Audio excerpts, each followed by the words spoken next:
Je vous propose une lecture dans l'Évangile de Marc au chapitre 9 et au verset 2. 6 jours après, Jésus prit avec lui Pierre, Jacques et Jean, et il les conduisit seuls à l'écart sur une haute montagne. Il fut transfiguré devant eux. La première question qui vient à l'esprit en lisant ce passage, c'est pourquoi Pierre, Jacques, fils de Zébédée, et Jean, son frère, et pourquoi pas André, le frère de Pierre, ou Philippe, Barthélemy, Thomas, Matthieu, Jacques, le fils d'Alphée, Simon le Cananite, Thaddée ou Judas Iscariote? Pourquoi pas? Quel est le point commun de ces trois hommes? Lisons Jean chapitre 18 verset 10. Simon-Pierre, qui avait une épée, la tira, frappa le serviteur du souverain sacrificateur et lui coupa l'oreille droite. Ce serviteur s'appelait Malchus. Lisons maintenant un deuxième passage dans Marc chapitre 3 verset 17. Jacques, fils de Zébédée, et Jean, frère de Jacques, auquel il donna le nom de Boanerges, qui signifie fils du tonnerre. Le point commun de ces trois hommes par rapport aux autres disciples, c'est qu'ils étaient impétueux. Plus exactement, on devrait peut-être traduire plutôt que impétueux, on devrait dire exaltable ou à tendance enthousiaste et effervescent. Jésus, ces trois hommes à tendance enthousiaste et effervescent, eh bien, il les conduisit seuls à l'écart. Jésus commence par les séparer du groupe pour qu'ils soient seuls. Et pour faire une expérience, on ne peut plus exaltante. Donc, trois hommes qui ont une tendance à être exaltés, il les amène à faire une expérience, on ne peut plus exaltante, la transfiguration. C'est surprenant. Lisons Marc 9, 9, le verset suivant un peu plus loin. Comme ils descendaient de la montagne, Jésus leur recommanda de ne dire à personne ce qu'ils avaient vu, jusqu'à ce que le Fils de l'homme soit ressuscité des morts. Donc ça, c'est après l'expérience exaltante. Donc Jésus fait faire une expérience exaltante à trois hommes qui ont une tendance à être exaltés et il leur dit « Chut, on ne dit rien ». Donc c'est quand même quelque chose d'assez particulier, on va dire. Nous avons tous vécu des moments exaltants, entre guillemets, je dirais, sur la montagne, où nous avons pu voir toutes choses du point de vue de Dieu. C'est-à-dire qu'on est rentré dans une compréhension de certaines choses qui étaient exaltantes. Et nous aurions voulu que cela dure toujours. Mais Dieu ne le permet pas. Pourquoi? La preuve de la valeur de notre vie spirituelle ne se trouve pas dans les moments d'exaltation. La preuve de la valeur de notre vie spirituelle, c'est notre aptitude à descendre de la montagne. Si nous cherchons seulement les temps forts, nous ne sommes pas ce que nous devrions être. Il est merveilleux d'être au sommet de la montagne avec Dieu, ça c'est sûr, c'est certain. Mais ce séjour n'est utile que s'il nous rend capables de descendre ensuite au milieu des hommes. Lisons le verset 10 de Marc 9. Ils retinrent cette parole, se demandant entre eux ce qu'ils entendaient par ressusciter des morts. L'expression traduite par « ils retinrent cette parole » en grec keiton logon ekratesan pros eutos se traduit littéralement, si on est très proche du texte, par « et pendant qu'il disait cela », pendant que Jésus disait « jusqu'à ce que le Fils de l'homme fût ressuscité des morts », ils, un verbe qui était traduit par retinrent, qui est kratéo, par retenir, pour eux-mêmes. Kratéo signifie être fort, avoir la maîtrise d'eux. Et donc, en fait, quand Jésus dit « jusqu'à ce que le Fils de l'homme fût ressuscité des morts », eh bien, pendant qu'il disait cela, ils se fortifiaient en eux-mêmes et commençaient à se maîtriser.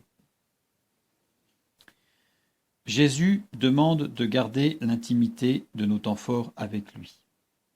Remarquez que dans tous les passages où Jésus parle de fait une guérison, il dit « ne n'ébruitez pas cela partout, mais gardez cela pour vous. Allez au temple, mais c'est quelque chose qui est toujours en relation avec notre intimité avec Dieu. Nos temps forts sont d'abord dans notre intimité avec lui. Et il faut garder cela, et il demande aux disciples de garder cela jusqu'à ce que l'enseignement donné soit compris, jusqu'à ce que le Fils de l'homme fût ressuscité des morts. Or, ils ne savaient pas ce que cela signifiait, ressusciter des morts. Et le jour où ils l'ont compris, le texte biblique un peu plus loin nous dit, ils comprirent, et alors ils se souvinrent. Ils comprirent ce que signifiait ressusciter des morts, ils se souvinrent des paroles de Dieu. Et là, ils ont pu être des témoins.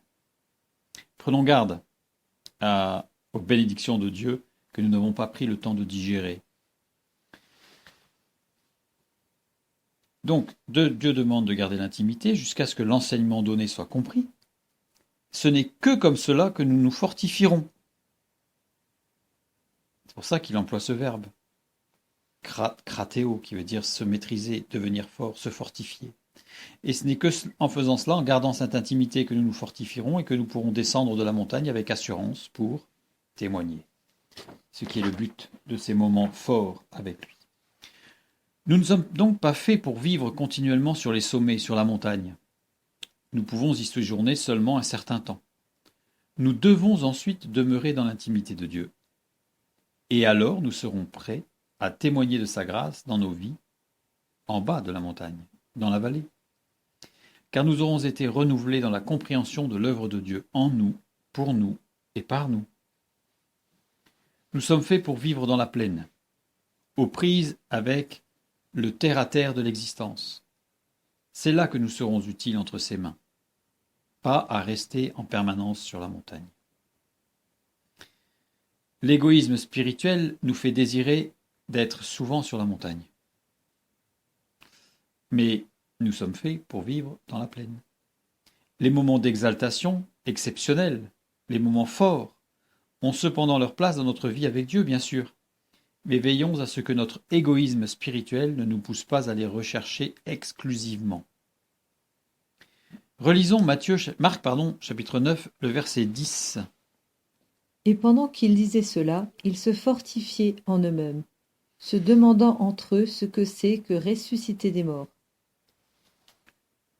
Ils se fortifiaient en eux-mêmes, en se parlant entre eux. Donc on voit la communion, mais la communion restreinte, et le partage de ce qu'ils avaient tous vécu ensemble. Parfois nous ne comprenons pas pourquoi tel ou tel événement dans nos vies. C'est curieux, on ne comprend pas. Nous pensons que tout ce qui nous arrive doit être exploité en vue d'un enseignement utile. Mais non. Avant tout, Dieu agit pour notre sanctification. Avant tout, Dieu agit pour notre édification.